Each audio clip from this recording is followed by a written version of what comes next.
A continuación estudiaremos algunas aplicaciones de la ecuación de estado para gases ideales. Resulta que la ecuación de estado para gases ideales se puede emplear en los siguientes casos, por ejemplo, cuando requerimos calcular variables como la presión, el volumen, la temperatura y o el número de moles de un gas. También cuando queremos pasar el gas de un estado inicial a otro final, o también cuando requerimos determinar densidades y pesos moleculares de gases. A continuación resolveremos dos ejemplos referentes a la aplicación de cálculos con base en la ecuación de estado para gases ideales. El primer ejemplo en el que aplicaremos la ecuación de estado para gases ideales dice lo siguiente: determinar el volumen que ocupan 64 gramos de oxígeno considerado como un gas ideal a 2 atmósferas y 27 grados centígrados. Empecemos entonces a resolver el presente ejemplo. Nos dicen que el oxígeno se puede considerar como un gas ideal, por tanto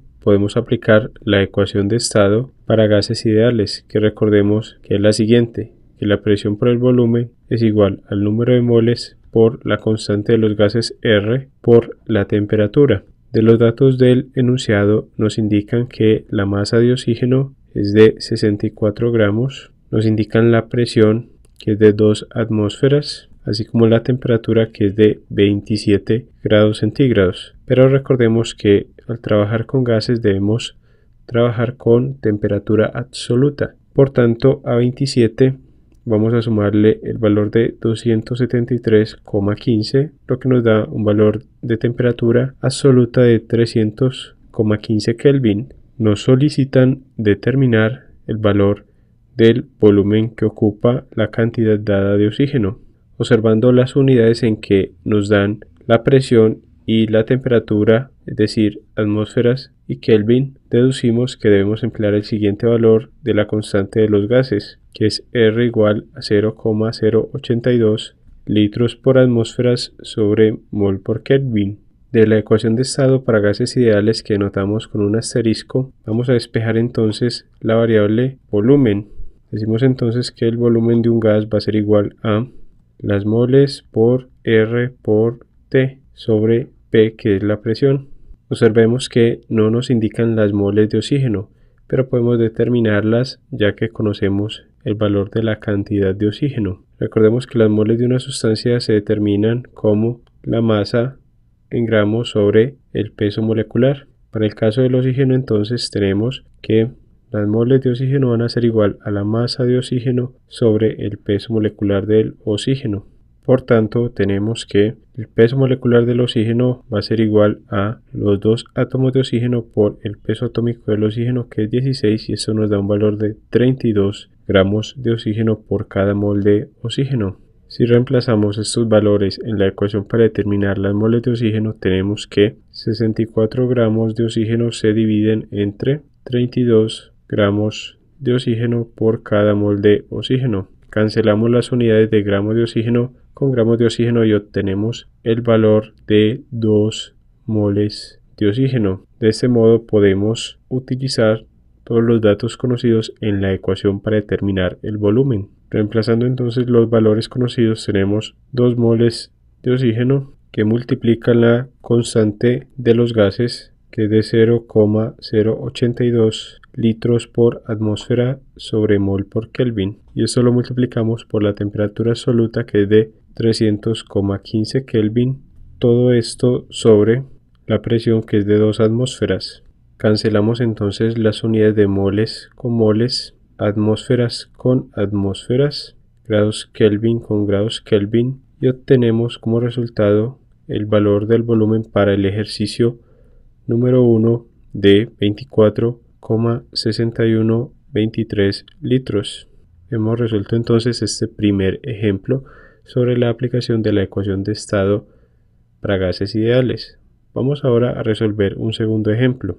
El segundo ejemplo sobre la aplicación de la ecuación de estado para gases ideales dice lo siguiente: a 30 grados centígrados y una atmósfera de presión, 20 moles de un gas ideal ocupan un volumen de 250 litros. Determinar el volumen que ocupan a 130 grados centígrados y 2 atmósferas de presión. Vamos entonces a resolver el segundo ejemplo. Primero identificando las variables en el enunciado. Resulta que tenemos dos estados. Un estado inicial para el gas, y como nos indican que se trata de un gas ideal, podemos entonces aplicar la ecuación de estado para ese estado inicial. Escribimos entonces presión inicial por volumen inicial va a ser igual a las moles iniciales por la constante de los gases R por la temperatura inicial. En el estado inicial tenemos que el valor del número de moles en SI es de 20, la presión inicial es de 1 atmósfera, el volumen inicial es de 250 litros, la temperatura inicial es de 30 grados centígrados que debemos pasar a unidades de temperatura absoluta. Por tanto, escribimos para 30 grados centígrados que esto es igual a la suma de 30 más 273,15 y eso nos da un valor de 303,15 Kelvin, el cual escribimos y se va a utilizar para la ecuación de estado inicial. Tenemos también que nos indican un estado final. Por tanto, para ese estado final en que se encuentra el gas, vamos a escribir otra ecuación de estado que la identificamos del modo siguiente, como presión final por volumen final igual a las moles finales por la constante de los gases R por la temperatura final.